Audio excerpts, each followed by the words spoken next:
Yo, what's going on, everybody? It is 1 p.m. here in Chicago, Illinois. That means it's time for another live stream. I'm looking at the microphone funny because I don't quite hear myself right.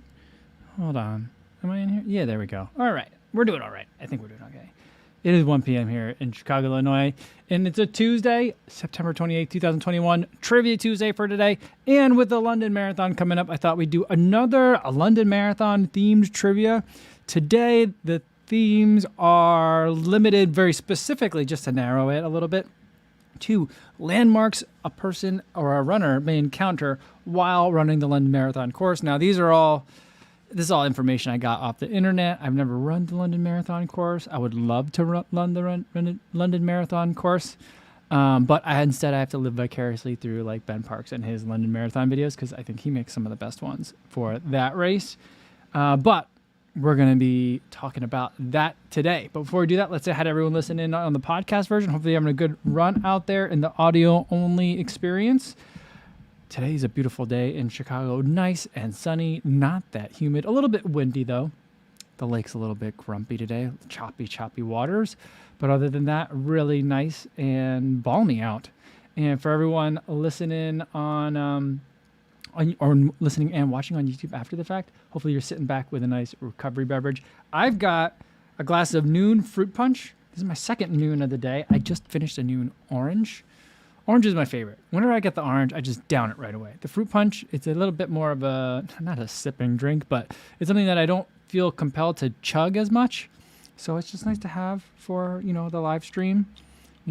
Maybe you got an afternoon coffee. Maybe you got something a little bit stronger, but it's all good. I just spilled on myself there. All right, now with that, let's see who's here in the chat. We got Frank that says, did you guys see that the Quad Cities Marathon, the guide cyclist led the two lead runners the wrong way? Seems like race directors having a bad year after the year off. That's crazy. I was watching a triathlon video. So a triathlete I'd never seen before. We could talk about triathlon videos later, but this woman was not winning was she winning the race? I don't know. But she was far enough ahead where there was a motorcycle by her, and she asked the motorcycle for directions. Not like any motorcycle, like one of the, race motorcycles. And the race motorcycle had her go in the wrong directions for like 5K until a second motorcycle came back and caught her and like 6 other cyclists and turned them around. It's weird. I had no idea that happened at Quad Cities. I knew that Taggart ran it. That's the only thing that I'd really heard about Quad Cities Marathon. I didn't know that they had that problem.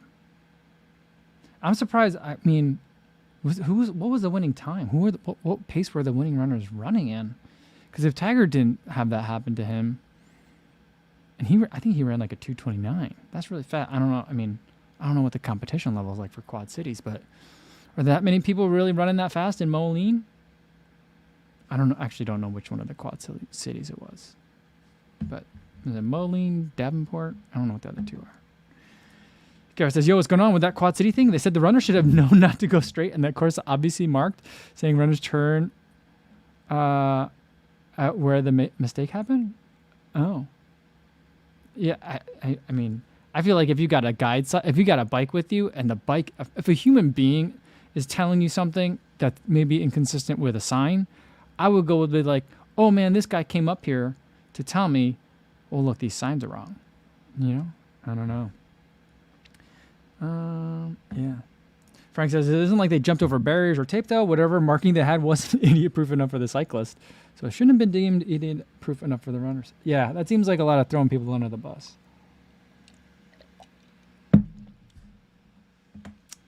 All right. Let's see what else we got here. A lot of you guys are very fired up about this Quad City Marathon thing. Martha's here. Good to see you, Martha. And let's scroll down. Jason Dahl says, hi, everyone.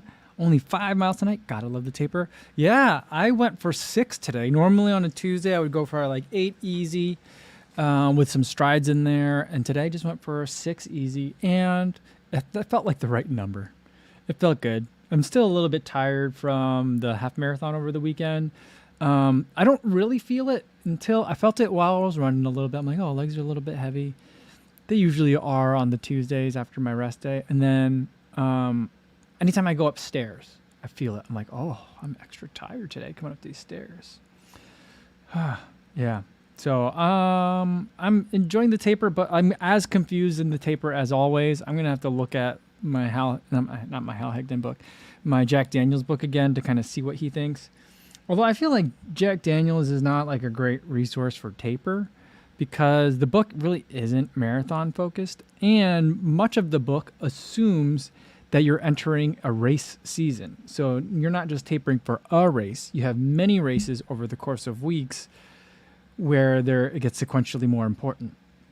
Regionals, state, national, that kind of thing, And so like I don't know that he is like at least I'm sure he knows a great deal about tapering for a marathon.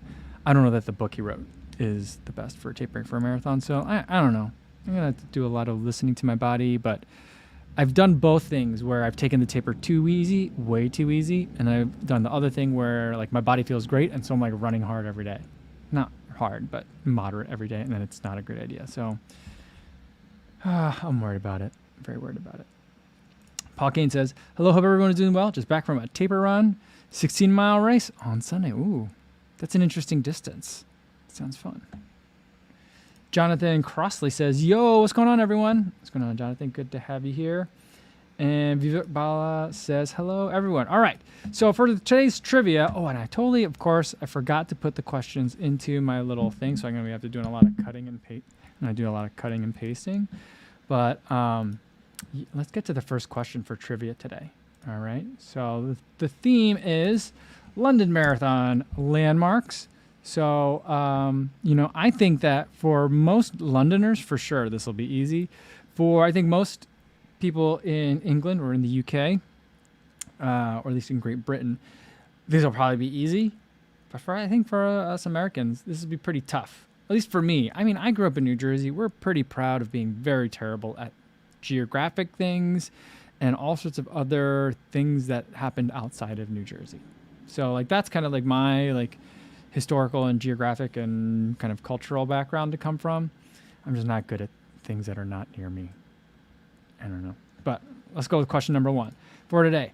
At mile, I got a typo in there already, starting off great. At mile 6 of the London Marathon, you will see the Cutty Sark, which is a ship. It's a sailing vessel, which I thought for a long time, until I saw Ben Park's London Marathon video, I thought that it was just something that was on the side of a liquor bottle, but it's in fact a ship. And for what kind of item did the Cutty Sark sail? So it was like a trading vessel. It crossed oceans, carrying goods from one place to another. What good was it built to sail for?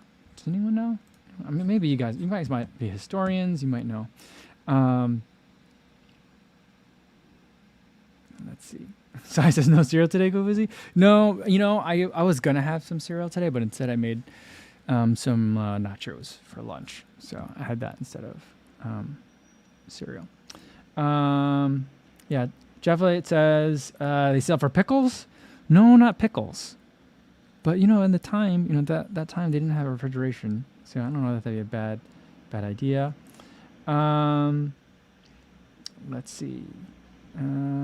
Jonathan Crossley, I think, already came in with the right one, but we got some answers that you would think. They're sailing for a rum or sailing for the crown. Well, I guess they were sailing for the crown, kind of. Martha thinks whiskey. I mean, that would make sense, right? Because why else name the whiskey after the Cutty Sark if it wasn't a whiskey ship? But a couple of you guys have had it. So I think it was Jonathan came in first with tea is what it was first originally built to sail for. Kevin Bickerton also had tea. Mika also had tea. That's what the Cutty Sark was built for. I think reading about it a little bit more today, this is not information that I knew offhand, but apparently it was, it came out, it was built, it dropped. It was built around the time that steam engines were starting to become more prevalent and efficient.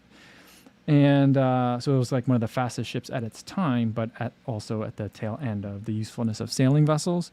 After it couldn't sail fast enough to really be useful as a tea trading vessel, I think that it spent time in Australia, that Southeast Asia, trading wool. There was something else that it traded for a long time, and then it changed hands a whole bunch of times, and eventually found its way back to London, England. I'm surprised you guys knew that. Either that or those were good guesses, guys. You guys are awesome. All right, let's get to question number 2, and hopefully we'll see. And some of you guys were wanting to talk about this already in the last question, so I feel like I'm just going to get to it real quick before we get to some more of your guys' comments in the chat. But question number 2. At mile 12 of the London Marathon, what is the famous and picturesque bridge that you'll cross? Most Americans will say it's London Bridge. It's not London Bridge. That's a hint. What bridge do you cross at mile 12 of the London Marathon?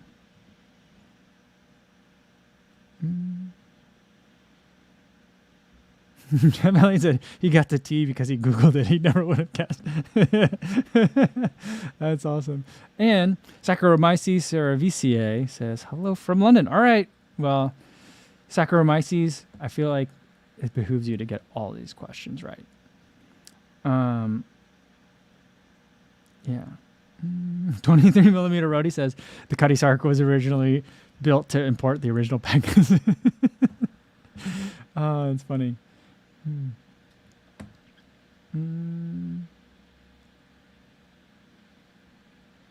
Let's see what Jonathan Crossley, he was the first one coming with T, and he said it was 100% a guess. All right, so let's go back to the question. What is the bridge? Let's see, we got some answers here. Oh yeah, you guys knew it. You guys all got it. Everybody. 23 millimeter Rhodey had a Tower Bridge. Mika also 2 for 2 today. Tower Bridge. Steve, Tower Bridge. Martha coming in with Tower Bridge as well. Everyone got it. Stevie76 coming in with Golden Gate Bridge. See, I feel like some people would have guessed London Bridge. I would have guessed London Bridge as well. Even though I knew that would be a wrong answer, I just don't think I could name another bridge in London. Geography is just like a thing that like my mind is a sieve. Information just falls right through it. Adam wants to know, is the Tower Bridge falling down or is London Bridge falling down? London Bridge, I thought, is in Arizona now, right? Am I wrong on that? I thought it was. There's a bridge, a famous bridge that was in England that someone bought and shipped brick by brick or stone by stone to somewhere in Arizona, I thought. I don't know if that's the one that's falling down.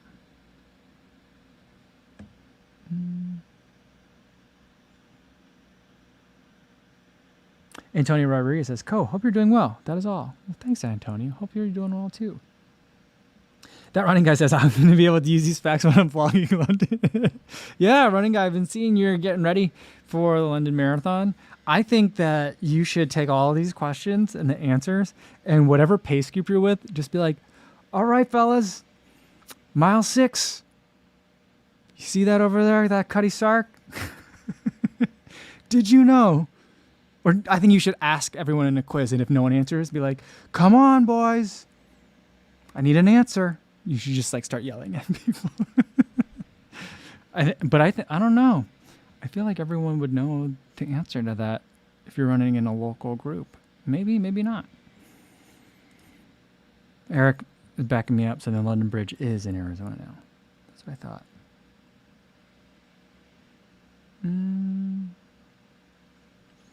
Let's see. Kevin Samet says, I'm 47 and always use Nike Pegasus shoes. Lately, I'm having a mild knee pain. I only do an hour of light jogging. Do you recommend to switch to Hoka Clifton 8 or Bondi 7, please? I don't necessarily think that you have to switch. I think that it depends on why you're having mild knee pain, and I think that a lot of times the first thing people change is shoes. And I would say rather than switching from a shoe that has been working for you to another one that you've never tried before, one thing that might be just, is that pair of shoes old? If that pair of shoes is older or you can't remember when you bought it, then just try to get a new one if that shoe has always worked for you. And that might resolve the issue. If that doesn't resolve the issue, switching shoes could help, but that may only kind of like, mask symptoms for a little while. I would ultimately try and figure out why you're having the knee pain. For me, my knee pain typically comes from either high mileage. So when I'm at high mileage and the bolts start rattling off, they start at the knee for me. And the other thing is just overall is because of some like hip and knee stability issues or instability issues that I have. So, it might be time to start looking at, what is your mobility like? Is there a stretching or a strength routine that you can do that might help stabilize some of those maybe not the primary muscles you're using, but some of those stabilizers muscles around the joint, both in the knee and in the hip, that can help alleviate some of that pain. So that's kind of like where I think about that. All right. And Samuli Hersey says, yeah, the London Bridge is in Lake Havasu. It's in Lake Havasu? I don't know. Lake Havasu is not like a real party lake. I feel like you take something that's like has like literal regal traditions to it and then put it in like a place where they film Girls Gone Wild. I think that's kind of a big drastic shift. Also, you're going from like the climate of London, England to like a desert. It's very, very, very different. Very different. All right. Yeah, Jason says London was his last pre-COVID trip, back when there were whispers of a virus spreading. Can't wait to go back. Really? That's weird. My last pre-COVID trip, well, I mean, I took like a couple of trips right around COVID time. I went to Atlanta for the marathon trials. I don't remember hearing anything about that, and that was on Leap Day, February 29th.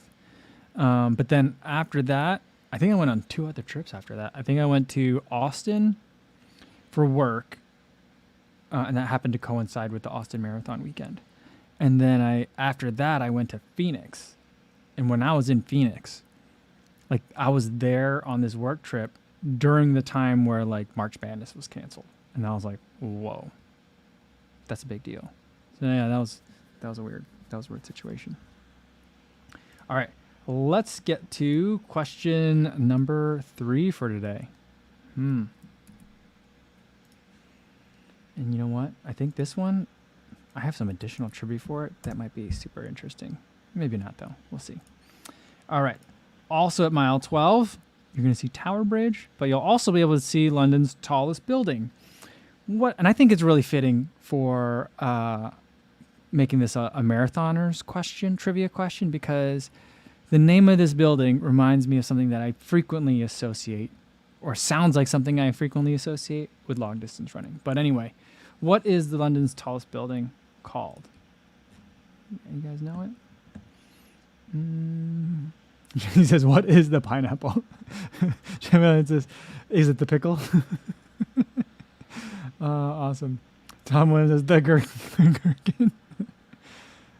Stevie Simmons is coming with Empire State. Adam coming with Sears Tower. I think they call it the Willis Tower now. But let's see who was first.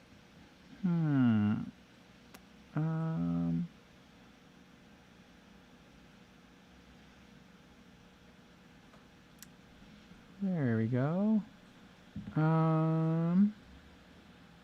Mika was the first one.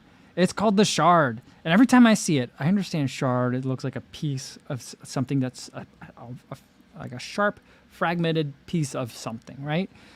But when I see the word shard and you put it in a marathon like article, I just think that they're talking about poop.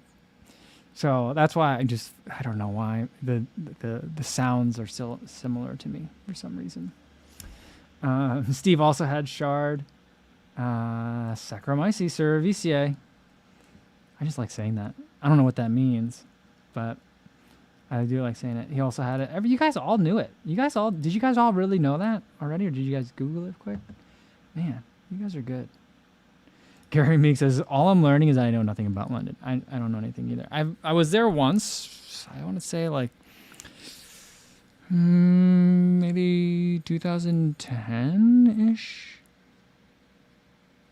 Yeah, maybe 2010. Maybe 2008, 2009, 2010, something like that. It was a long time ago. Yeah, I need to go back.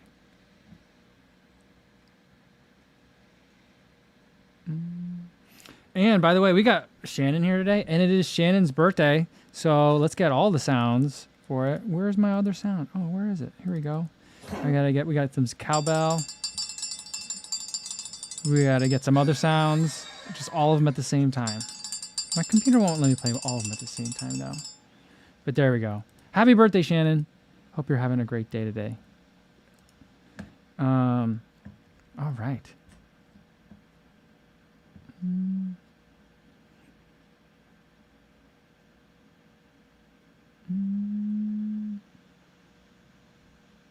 Let's see here. Let's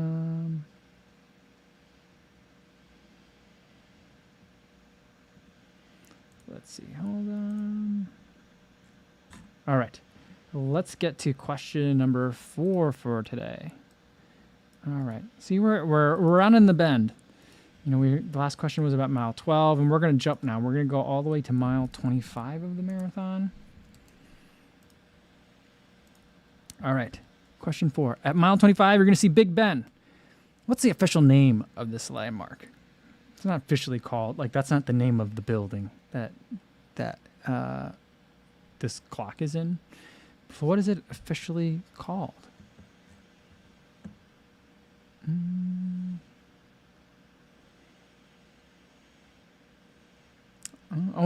more trivia. Saccharomyces cerevisiae is brewer's yeast, and it's brewer's yeast, and he's a wine expert. Okay, there we go. Oh, cerevisiae. Okay. Ah, interesting. All right. Martha says Big Ben must be the next answer. Well, it's part of the question. It's the question. Jonathan Crossley says the official name of Big Ben is Benjamin Roethlisberger. Tom Williams calls it the St. James Tower. Martha says Parliament. Is Parliament? There's 2 buildings, right? I don't think I ever saw it when I was in London. I think I drove by it. I think we saw it, but we didn't like stop there and go to it. We did go to a castle, which I thought was really weird. I mean, awesome, but like just like the idea of a castle that still exists seems fake. But isn't Parliament across the street? I'm not sure. Everyone's saying, a lot of people saying Parliament though. But Jeff Elliott says he's calling it Tower Clock, which is what it used to be called, but that is not the official name of it anymore. But I will accept Tower Clock as an answer because as a Chicagoan, we've had buildings renamed and we refuse to name them the new names, like Sox Stadium. People still call it Comiskey. And Sears Tower, it's technically the Willis Tower, after a British or English insurance company that now houses much of that building, or is now like offices are in there. We still call it the Sears Tower anyway. So Tower Clock, I believe, is what it was called, or Clock Tower, one of those two. But I think the official name, it was changed to Elizabeth Tower in 2012 to commemorate it's a word, I don't remember, Jubilee, something like that. It was like a royal milestone. I'm afraid I don't remember what that was. But they renamed it to the Elizabeth Tower. So that's where Big Ben is in. Yeah. This is just government building number 1. I feel like that would be good, like German, like Berlin Marathon trivia. Like, what is this famous landmark? What is the name of the building? Government building number 1. That sounds very German. I like that. Affluent Dream says, I saw it a few weeks ago. It's full of scaffolding. Is it? Yeah, I mean, you know, a lot of the buildings in the U.S. Capitol, they're frequently being, you know, renovated and maintained. And sometimes when you go, like, there's just scaffolding all over everything. And it kind of stinks because you're like, oh, I wanted to see it in kind of its splendor. Instead, there's like tarps over half of it and scaffolding over parts of it. And that's always kind of unfortunate. But I guess you need to do that to keep it going.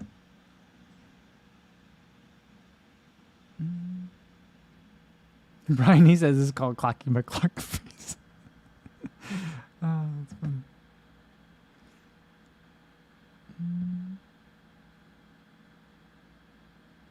All right. And the update is it's being refurbished now, so you can barely see any of it. Does it not ring? Does the clock still ring, or does it not does it not do that anymore either? I don't know. All right. Let's get to question number 5 for today. Oh, you know what? I think we've done this question kind of before, but I don't think I've asked it quite like this. Or maybe I have. All right. So we've got to mile 25, then we're going to get to the finish line, and the finish line ends the London Marathon on the Mall of Buckingham Palace. When did that tradition start? So you could just guess a year. So if you have no idea, you can always guess. But it wasn't always that way. And I think what we talked about in the last one is that it wasn't always there. And the reason why it's 26.2 miles for a marathon is 26.2 wasn't always the full length of a marathon.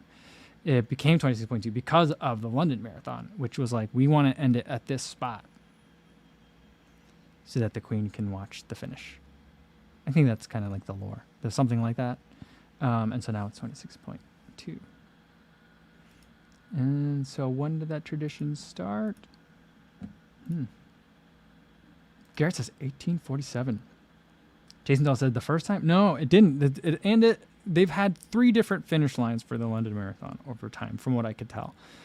There was one it ended on some hill. And then there was construction over a different bridge. So they moved it to the mall, which is now where it ends. Jeff says it was extended during the Olympics. Was it was it during like London Games that they extended it? Jeff thinks early 1900s. 23 millimeter roadie coming in with 1987. You guys are all over the place. Tony Vu with 1882. So I think that if it's an Olympic year, then that helps because it makes it have to be an even number. Jonathan Crossley coming in with the right answer again today. First and last questions. 1994. 1994 is the number that I have for when it started finishing on the mall at Buckingham Palace. So that last final straightaway when they make that turn and they go down, and it's just like you get that really great shot of the palace in the background. That happened in 1994. But here's the weird thing, right? So like they have it so it ends, so you could see it from the palace, right? But then there's always a special box for the royals that they have that's much further down. So, I mean, I guess cake and eat it too, right? Yeah, Martha said no one submitted 1492, but someone did. I did see it earlier up there in the top. All right. We got one bonus question for today. And I think I have the numbers right on this one, but we'll see on it. So that's why that's why I'm phrasing the question a certain way. So, bonus question for London Marathon landmarks. What is the FKT for running the London Marathon in a Big Ben costume? Do you guys remember that? Did you guys see like all the Instagram stories? It was like on all the local news for everywhere, where there was a guy that ran the London Marathon in like he like looked like Big Ben or Elizabeth Tower, if you want to get official. And then he got stuck as he was trying to cross the finish line. As far as I could tell, no one else had done that before, although I feel like I've seen it a whole bunch of other times. But this is the first article that I could find of anyone that had like reported the time of how fast someone who was able to run the London Marathon in a Big Ben costume. So I'm kind of looking at, I don't know if it's necessarily the fastest time or the record, but it's the fastest known time to me. I don't know.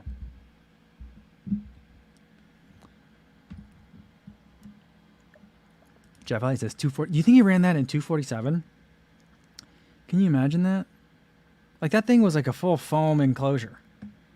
It was funny because he even had his bib taped to the front of it.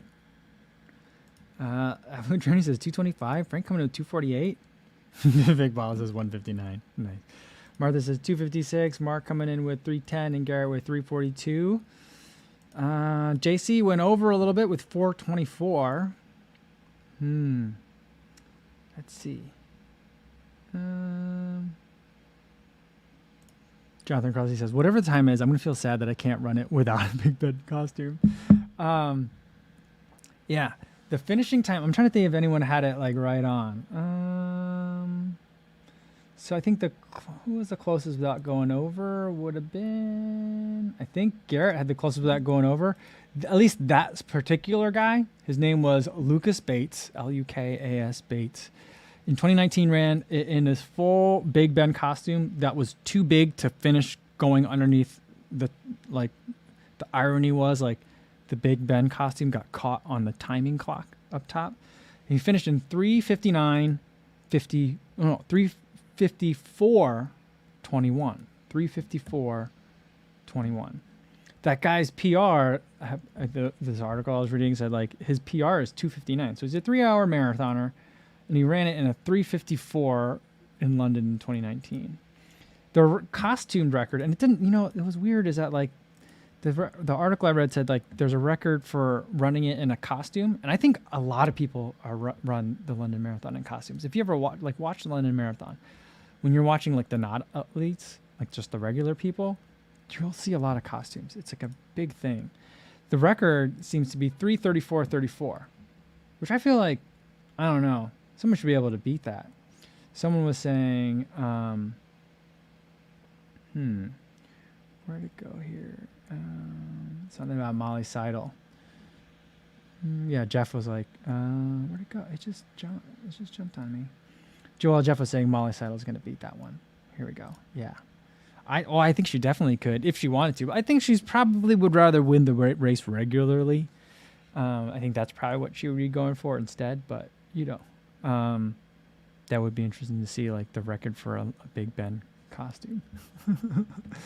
Martin S. says, ran my first half marathon Sunday in Chicago. Such a blast. 1:45:17. Great job, Martin.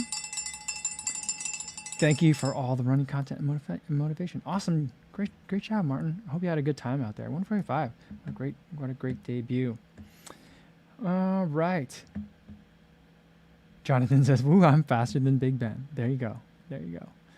And ZZC says, I literally just ran the Brighton Marathon in 3:50. How depressing. Jason Dahl says, I got passed by a guy in a giant Eiffel Tower costume in 2010-ish. That was quite a gut punch. I have a similar story. When I ran my first marathon, which was the Baltimore Running Festival, they don't call it the Baltimore Marathon because it's got a marathon, it had a relay, it had a 10K, it was like everything all in the same time in the same day. It's crazy. I don't know. I don't know if they still do it like that. I think they do. I think they still call it the Baltimore Running Festival, not the Baltimore Marathon. But anyway, 2010, I'm running the Baltimore Marathon, and for a good like 7 or 8 mile stretch, my goal was not to get beat by a guy running the marathon in a Dunkin' Donuts cup costume. So the guy had a big giant foam costume of a Dunkin' Donuts coffee cup, and he passed me, and I was like, oh no, this is not happening. So I stuck with the coffee cup for a good, chunk of the race, like a quarter of the race, maybe a third of the race. But eventually he pulled away. I couldn't beat him. He was faster than I was.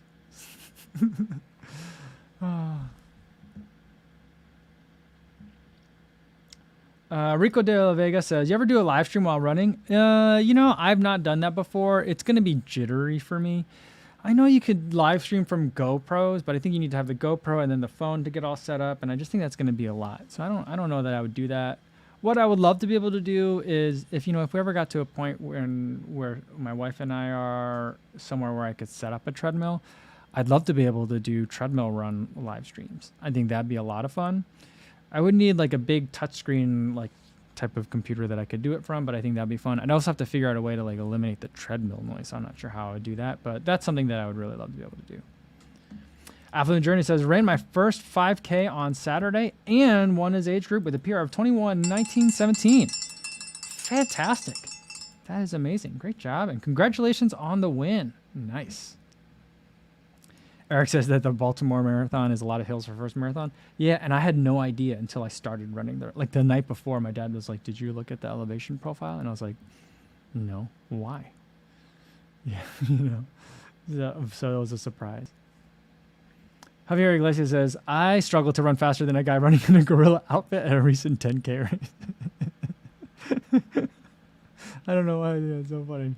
Oh, man. And Jeff Elliott says the coffee cup guy was definitely doping. Oh, man.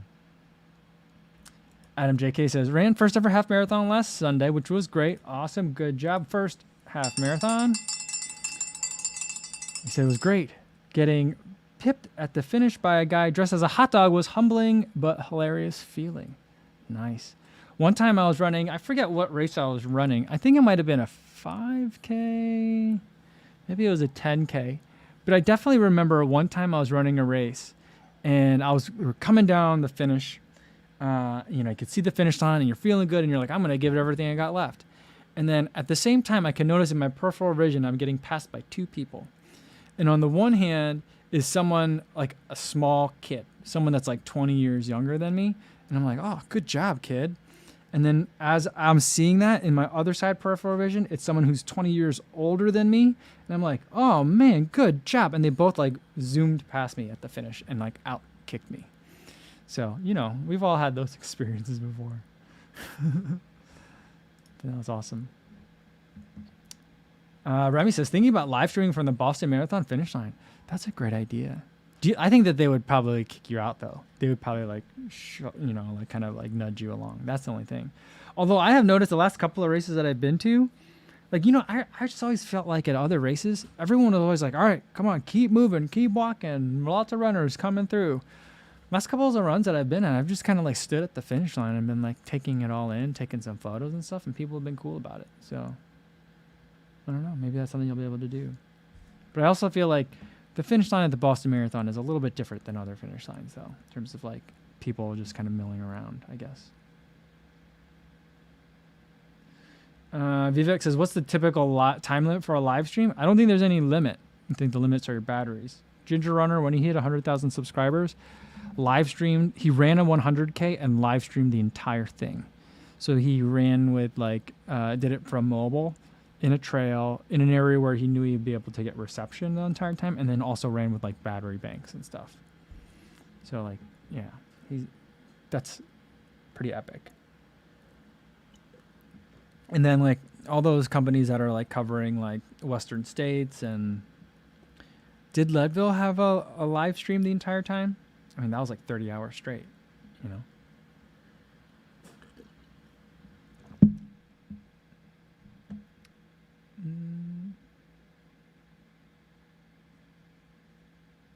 Let's see what else we got here. Martha says, the best costume I ever saw at a race was people who were under the humps of a full-size camel costume that looked pretty realistic. Oh, man, that's funny. You know what I would love to do? Be one of those like Chinese dragons.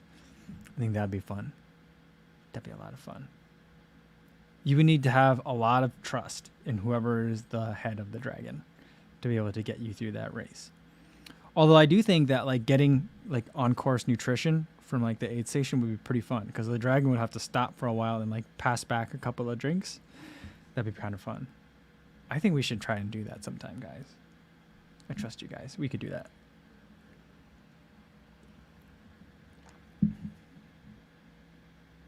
Oh, Adam said Leadville? No, they didn't have up to time splits much. Oh, yeah, because they had like, they have service issues up there, right? Yeah.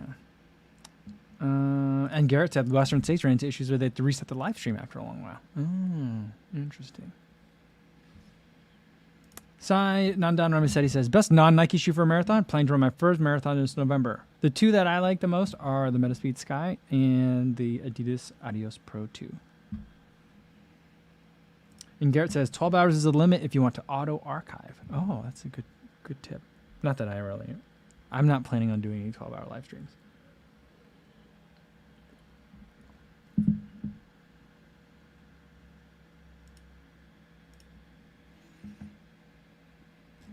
All right. I think that's a good place to leave it for today, guys. I had a lot of fun with trivia for today. Thanks for playing along. I don't know if there's going to be a video tomorrow. I got some updates on that project that I'm working on. I have to submit it for approval and stuff, which I don't really like doing, but something that I'm trying and going through that process with right now. So I got to get that turned around and done so that way I can get some of this good content out, hopefully by the end of the week, early next week. So I don't know if I'll get a video done tomorrow, but we will do a live stream tomorrow. So I'll see you guys tomorrow one way or the other, 1 p.m. Central Time right here on YouTube, just like we saw today. In the meantime, be safe with everybody. Thanks.